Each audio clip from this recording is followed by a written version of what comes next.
Hello everyone, this is Lolly. I want to play around with some pens that I had purchased. These are some gel pens that I had gotten on Amazon quite a while ago. They are, let's see if I can zoom in on the brand here, Tech Writer, T-E-K Writer. And actually I should stay zoomed in for a moment to show you one of my problems with them. Can you see the air pockets in between all of the gel ink there? So what I discovered, I bought these and I was using them consistently for journaling. I really do not care for them, and the reason is that even without the air pockets, I would write maybe 2 or 3 words and have to shake it down like this and write a couple more words and shake it down. And I realize that there are a lot of issues with gel pens in general, but these, I have never had a gel pen that was this extreme like that. And the other thing is, if I've got my paper dirty, the other thing is if I have 2 pages here and, you know, like about this size of a page, 2 pages, and I wrote through both of those, that I could actually just watch the ink go down in the barrel very quickly. And it's just amazing how poorly inked these are. And as far as always having to shake it down, it had nothing to do with the quality of paper I was writing on. I was using moleskin journals, but on other papers it did the same thing. So you go through them pretty quickly, even though it looks like they're so full. I do like that the ink is rather frosty. I love that. The barrels have these nice little specks on them, which I thought was kind of cute. So as I was getting, as I was going through these, I'd already disposed of a few. I was trying to see if you can see the sparkle on that. I had already gone through and disposed of a few, and then I realized I should save these pieces here.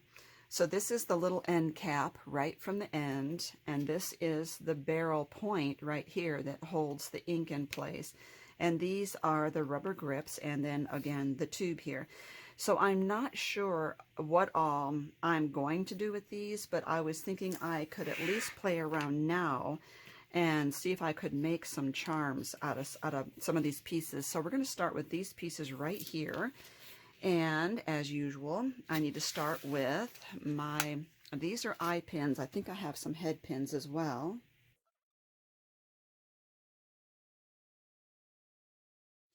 And let's see if we start with this color here. It's kind of a frosty gold color. I'm going to grab an eye pin and see if any of these beads would look good on the other end of this. That's pretty cute. I don't have any gold pins at the moment that at least I don't think I do. So if I put that in there, I want to make sure it's not going to come falling through there. It looks like it still might a little bit. So let's see about putting a bead with a small opening on there first. That looks a lot better. Oh, that's kind of cute. Okay, and the question is what to put next. I know I want to put a round bead on there to kind of center my stick down there. So I want to see if this is going to be a good one for me. That looks pretty good, like it will, right there. Keep it centered. And I can always go one more, like something like that. It's a little too big for me, I think. Not sure I want to take away from the gold here.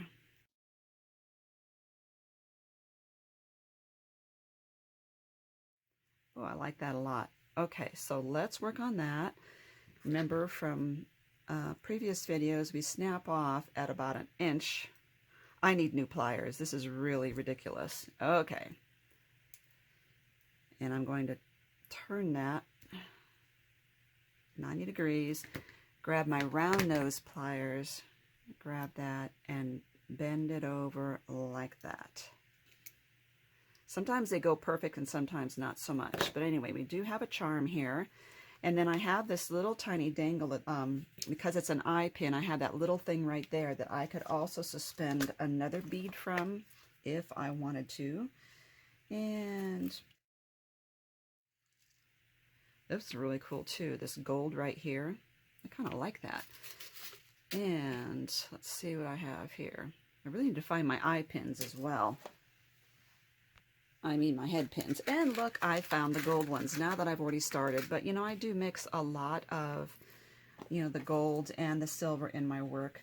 I'm going to put a little teeny tiny, like a seed bead on the end here so that I know my stick doesn't go through the bead. Yeah, if I can get one on here. Nope, that's too small of a hole is the problem. Here's one here. That works better. Then this, very cute. Now one of the things you can do always is to put one of these, which is a bead cap, on a round bead, kind of like hugs it around like that. Okay, let's see. I'm just seeing what I have. No, I don't like it. But I do think I could use maybe a little green here.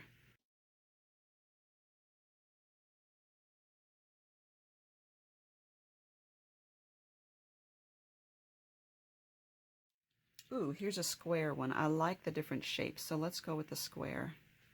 There we go. Okay, now.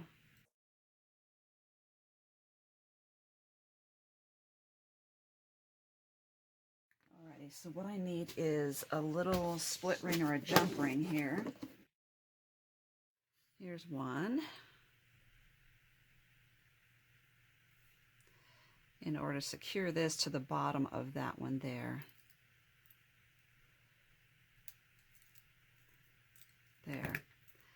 So now we have this little dangle here, and let's go ahead and hang it on one of these. I actually have a hanger that is designed to hang your earrings off of, and basically I hang charms on it when I'm working on charms. So here's the first one here, and again, this is the part of the pin right there. So now let's play with this little turquoise one here.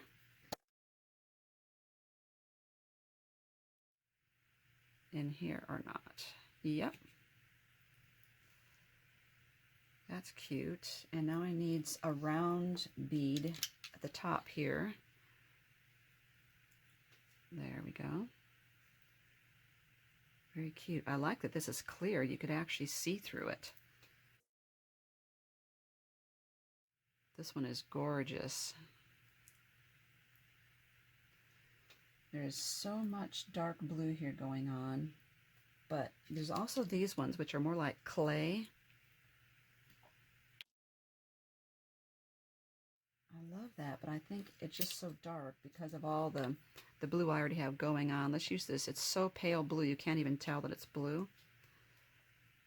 Another way to center the stick here, or the pin, in the middle of this is to just fill it full of small beads. So, for instance, like I could put these on there and they should go down. Yeah, they are. These clear beads, and they're going down into the center of this pin thing, and it will hold my my pin more straight inside there. Okay. Adds a little weight to it as well. Alrighty.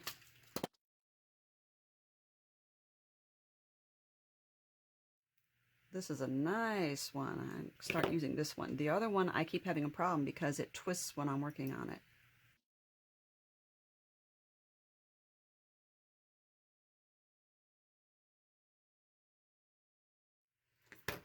Okay, so there's that one.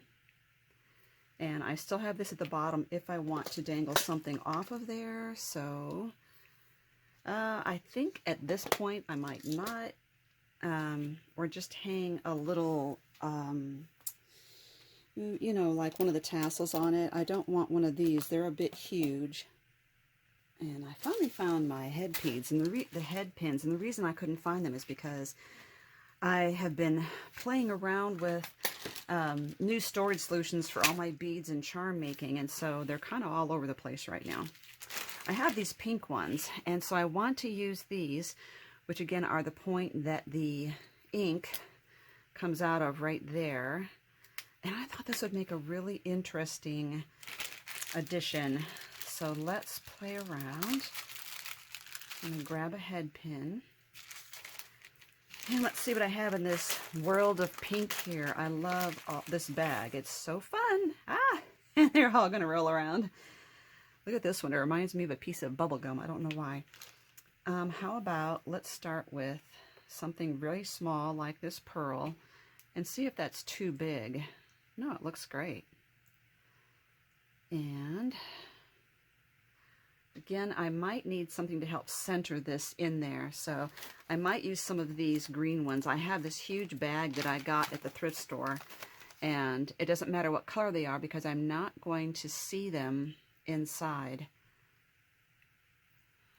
But I just feel like I need that extra help getting that wire or the pin centered in there. Okay, now question is, which bead here? It's very cute. This is more like a clear bead with pink dots on it. I almost need a longer pin. That is really striking because this is just such a focal point. I don't even need to trim the wire down if I use that one. I do want to use pink, and I don't think I have anything else that's going to fit the bill for what I'm looking for. That one's rather large. I think it's too large. Ew, no, don't like it. I would like this only a tiny bit smaller. Well, I kind of like that too. So, oh, it's so hard. And depending on how big of a loop you want, if you want a tiny loop, you use the very tips of these. If you want a bigger loop, you use the ends. So kind of have to guess how big of a loop you want on this. There we go. So there's that one. Very cool. I love that. I love this little piece here. Let's do another one. And whoops.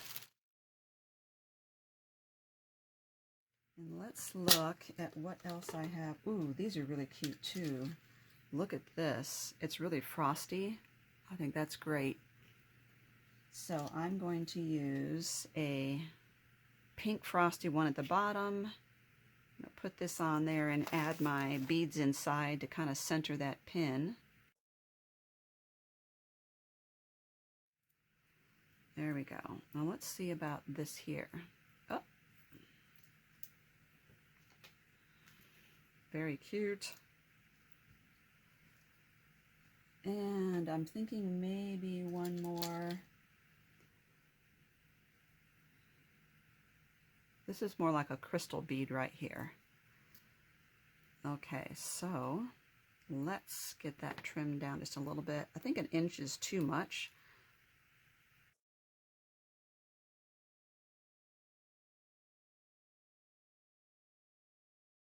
So that's those two. I think that is a really unique, it's kind of like Art Deco almost, using that part of the pen right there.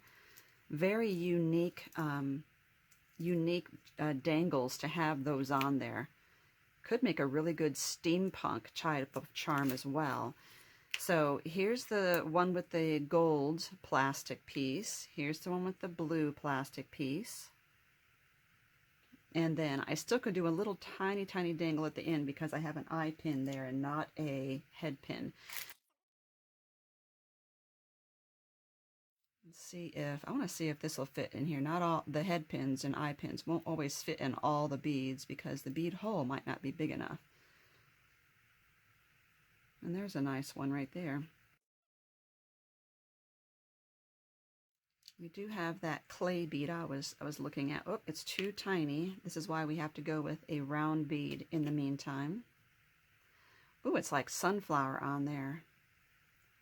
I'm really not, it's not speaking to me. And let's just do something really a narrow profile hanging down there, not really huge. We're going to let this be the focal point here.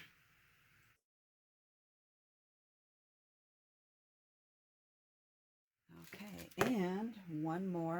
Here it is, right here.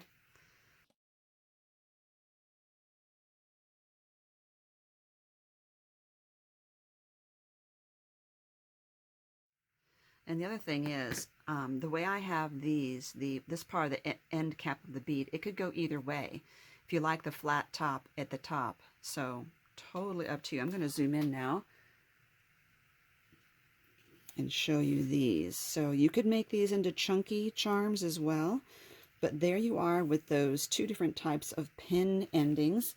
And then if I can think of something I want to do with these, and I would have to cut this into bead portions in order to do something with it, then I will do a separate video. Thank you for watching, everyone.